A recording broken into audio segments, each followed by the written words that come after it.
Hello everyone, hope everyone is doing great. I'm back again with a small tip on accounting equation. वैसे accounting equation I think सबको आता है, class 12 को तो definitely आता है. जो लोग क्लास 11 में हैं बाय दिस टाइम आप लोग अकाउंटिंग इक्वेशन तो सीख ही चुके होंगे.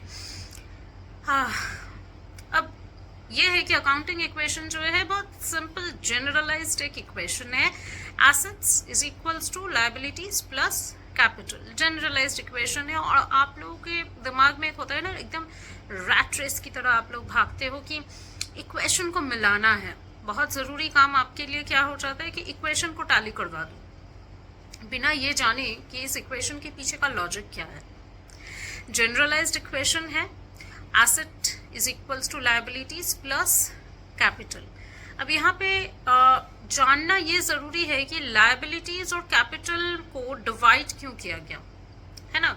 सारे लायबिलिटीज के साथ कैपिटल को भी ट्रीट कर सकते हैं ना. तो modern rule of accounting capital को अलग से एक ट्रीटमेंट देता है. Why? Because capital is the internal liability of the business. वो ओनर का खुद का लगाया हुआ रिस्क होता है. करेक्ट और नॉट? बिजनेस जो है वो किसका है? ओनर का है. देखिए हर बिजनेस तो कंपनी फॉर्म ऑफ बिजनेस नहीं होता ना, जहाँ पे मैं सीधा जाके सेपरेट लीगल एंटिटी लगा दूं. लेकिन अकाउंट्स तो सारा अकाउंट्स जो होता है वो सेपरेट लीगल एंटिटी के ऊपर बेस करके ही होता है. ठीक, तो यहाँ पे मेरा इंटरनल और एक्सटर्नल लायबिलिटी जो है इसमें डिफ्रेंशिएट करना बहुत ज़रूरी है. और क्योंकि अकाउंटिंग इक्वेशन जो है वो जनरलाइज्ड है, वो सबके समझने लायक है और वो जल्दी से हो जाए, सबको समझ में आ जाए, तुरंत वो इक्वेशन मिल जाए और किसी को बहुत ज़्यादा डिफिकल्ट ना लगे, इसीलिए इंटरनल एक्सटर्नल का झोल ही नहीं रखा. सीधा क्या कर दिया कि कैपिटल को बोल दिया कैपिटल और लायबिलिटीज जो है एक्सटर्नल लायबिलिटीज उसको लायबिलिटीज हेडिंग में डाल दिया. तो when we are talking about liabilities heading then actually it is we are talking about the external liabilities. और कैपिटल जो है मेरा कैपिटल हो जाता है मेरा इंटरनल लायबिलिटी, मतलब owners own risk, owners own fund. Clear? और सेकेंड जो चीज है अकाउंटिंग इक्वेशन में which is very important is accounting equation is very limited and very restricted. Why? Because it doesn't treat income and expense. मेरा income और expense जो है वो हमेशा कहाँ पे ट्रीट होता है? उसके लिए प्रॉफिट और लॉस अकाउंट खोल दो, वहाँ पे इनकम एंड एक्सपेंस का ट्रीटमेंट मिल जाएगा. तो अकाउंटिंग इक्वेशन में मैं अगर इनकम एंड एक्सपेंस का ट्रीटमेंट देना चाहूँ तो मैं कहाँ पे डालूँ? क्योंकि इनकम और एक्सपेंस के लिए जगह ही नहीं है. तो मेरा इनकम या एक्सपेंस जो होता है वो डायरेक्टली मेरे कैपिटल को अफेक्ट कर जाएगा. अगर इनकम होगा तो भी ओनर का, एक्सपेंस होगा तो भी ओनर का.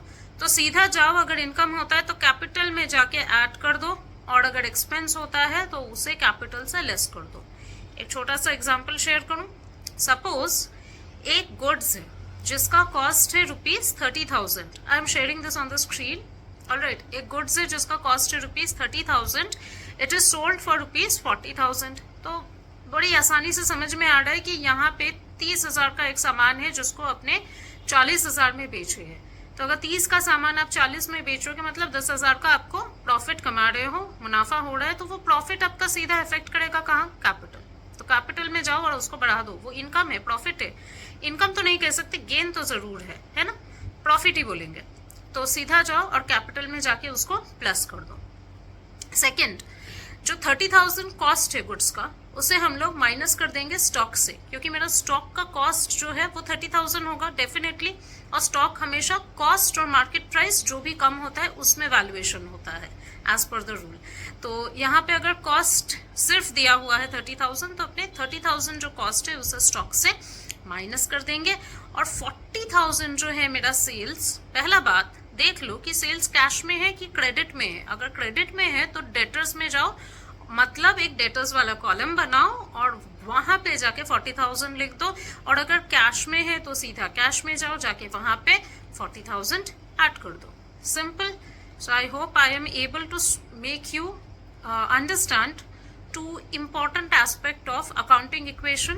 One is the capital aspect, that is the liability concept along with the capital concept, and another is my income and expense treatment which will directly affect the capital. All right, thank you everyone.